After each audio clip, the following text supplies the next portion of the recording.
അനുഗ്രഹം കിട്ടിക്കഴിഞ്ഞാൽ, വിശ്വാസത്തിൻ്റെ പ്രഥമ പാഠം കഴിഞ്ഞാൽ പിന്നെ പക്വതയ്ക്ക് വളരണം എങ്ങനെയാണ്? പരിശുദ്ധാത്മാവിനെ സ്വീകരിച്ചുകൊണ്ടാണ്. അതാണ് കർത്താവ് പറഞ്ഞത്. മനസ്സിലായില്ലേ? എന്ന് പറഞ്ഞാൽ പക്വതയ്ക്ക് വളരണം എങ്ങനെയാണ്? പരിശുദ്ധാത്മാവിനെ സ്വീകരിച്ചുകൊണ്ടാണ്. പരിശുദ്ധാത്മാവിനെ സ്വീകരിക്കുന്നത് എന്തിനു വേണ്ടിയാണ്? അനുദിന ജീവിതത്തിന് വേണ്ടിയുള്ളതല്ല, നിത്യതയ്ക്ക് വേണ്ടി കൂടിയുള്ളതാണ്. വീട്ടിലെ അപ്പോൾ ഒരു അനുഗ്രഹം കിട്ടി സാക്ഷ്യം പറഞ്ഞാൽ നിങ്ങൾ പിന്നെ പ്രാർത്ഥിക്കേണ്ടത് എന്താണ്? കർത്താവേ, നിൻ്റെ വരദാനമായ പരിശുദ്ധാത്മാവിനാൽ എൻ്റെയും എൻ്റെ കുടുംബത്തെ നിറക്കണമേ. പറഞ്ഞേ, കർത്താവേ, നിൻ്റെ വരദാനമായ പരിശുദ്ധാത്മാവിനാൽ എന്നെയും എൻ്റെ കുടുംബത്തെയും നിറക്കണമേ. അപ്പം പരിശുദ്ധാത്മാവാണ് ശരിക്കും പറഞ്ഞാൽ അതിൻ്റെ പ്രഥമ പാഠം എന്ന് പറയുന്നത് അനുതാപമാണ്. അതുകൊണ്ടാണ് പത്രോസ് പറയത്തില്ലേ 7:2:38 എന്താ പറയണത്? നിങ്ങൾ പരിശുദ്ധാത്മാവിനെ സ്വീകരിക്കാൻ പറയുമ്പോൾ ഈശോ പറയും, പത്രോസ് ചോദിക്കും, പരിശുദ്ധാത്മാവിനെ സ്വീകരിക്കാൻ ഞങ്ങൾ എന്ത് ചെയ്യണം? അപ്പോൾ എന്താ? നിങ്ങൾ പശ്ചാത്തപിക്കണമെന്ന് പറയും. അപ്പോൾ എപ്പോഴും ബൈബിൾ എങ്ങനെ ഏത് കാലത്ത് വെളിപ്പെടുത്തിയാലും കണ്ടൻറ്റ് വൈസ് സെയിം ആയിരിക്കും. ഇവർ പരസ്പരം എഴുതപ്പെടുന്ന ആൾക്കാർ ചോക്ക് പോലെ ഇരിക്കുന്ന ആൾക്കാരാണ്. എഴുതുന്നത് പരിശുദ്ധാത്മാവാണ് എഴുതണമെങ്കിലും എഴുതുന്ന ആൾ ചോക്കാണ്. ചോക്ക് ഇപ്പോൾ അധ്യാപകൻ നമ്മൾ ടേബിളിൽ അല്ലെങ്കിൽ ബോർഡിൽ എഴുതണത് അധ്യാപകനാണ് എഴുതുന്നത്, ചോക്കാണ് എഴുതണത്. അധ്യാപകനല്ല എഴുതണത്, ചോക്ക് കൊണ്ടാണ് എഴുതണത്. ഇപ്പോൾ യോഹന്നാനൊക്കെ ഒരു ചോക്കാണ്, പത്രോസും ഒരു ചോക്കാണ്.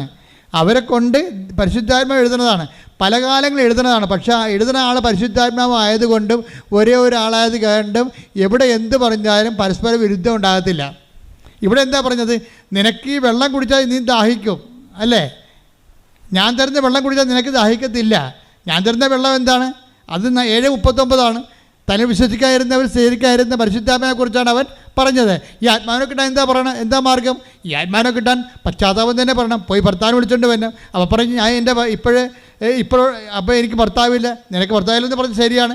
5 ഭർത്താക്കന്മാരുണ്ടായിരുന്നു, ഇപ്പോഴുള്ള ആൾ നിൻ്റെ ഭർത്താവല്ല എന്ന് പറയുമ്പോഴേ അനുതാപത്തിലേക്ക് അവളെ കൊണ്ടുവരികയാണ്. ശരിക്കും പറഞ്ഞാൽ ഇത് തന്നെ സഭ സ്ഥാപിക്കപ്പെടുമ്പോഴും പത്രോസിലൂടെ പറഞ്ഞ അതാണ്, ഈ ആത്മാവിനെ സ്വീകരിക്കാൻ ഞങ്ങൾ എന്ത് ചെയ്യണമെന്ന് ചോദിക്കും. അപ്പോൾ എന്താ പത്രോസ് പറയണത്? പ്രവർത്തനങ്ങൾ 2:38 പത്രോസ് പറഞ്ഞു നിങ്ങൾ പശ്ചാത്തപിക്കുവിൻ, പാപമോചനത്തിനായി എല്ലാവരും യേശുക്രിസ്തുവിന്റെ നാമത്തിൽ സ്നാനം സ്വീകരിക്കുവിൻ. പരിശുദ്ധാത്മാവിന്റെ ദാനം നിങ്ങൾക്ക് ലഭിക്കും. പരിശുദ്ധാത്മ ദാനം കിട്ടാനുള്ള മാർഗം എന്താണ്? പശ്ചാത്താപം തന്നെയാണ്. അവിടെ ഇത് തന്നെയാണ് ഈശോ സമരക്കാരോട് പറഞ്ഞത്, ഇത് തന്നെയാണ് ഈശോ പത്രോസിനോടും പറഞ്ഞത്. പറഞ്ഞിരിക്കുന്ന ഉപദേശങ്ങളിലും നിർദ്ദേശങ്ങളും ഒന്നും വ്യത്യാസമില്ല, സെയിം തന്നെയാണ്.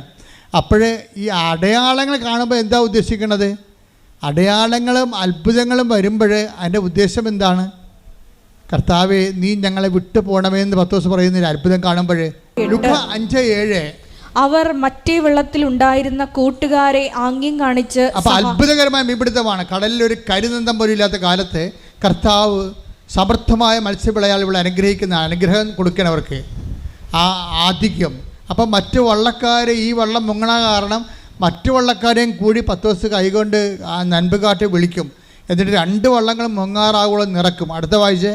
ശിമയോൻ പത്രോസ് ഇത് കണ്ടപ്പോൾ യേശുവിന്റെ കാൽക്കൽ വീണ് കർത്താവേ, എന്നിൽ നിന്ന് അകന്നു പോകണമേ, ഞാൻ പാപിയാണ് എന്ന് പറഞ്ഞു.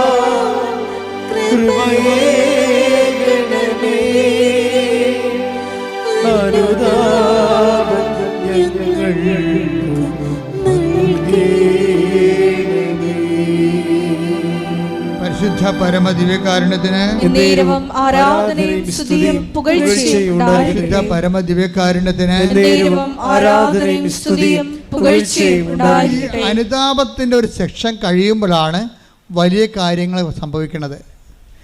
കർത്താവ് കാര്യങ്ങൾ എന്താണ് സംഭവിച്ചിരിക്കുന്നത്? കർത്താവ് കാര്യങ്ങളെ രണ്ടായിട്ട് തിരിക്കുന്നു. ചെറിയ കാര്യങ്ങളും ഇവയേക്കാൾ വലിയ കാര്യങ്ങളും. വലിയ കാര്യങ്ങൾ സംഭവിക്കുന്നത് എപ്പോഴാണ്?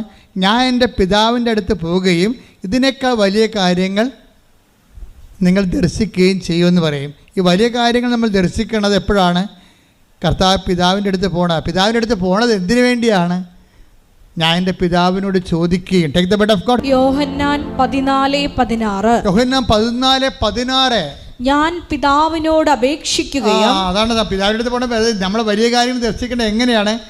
ഞാൻ പിതാവിൻ്റെ അടുത്ത് പോകുമ്പോൾ വലിയ കാര്യങ്ങൾ ദർശിക്കുമെന്ന് പറഞ്ഞാൽ പോകുമ്പോൾ എന്താണ് സംഭവിക്കണത്? 14:16 എന്താ പറയണത്? ഞാൻ എൻ്റെ പിതാവിനോട് അടുത്ത് പോവുകയും പിതാവിനോട് ചോദിക്കുകയും. അടുത്ത വായിച്ചേ.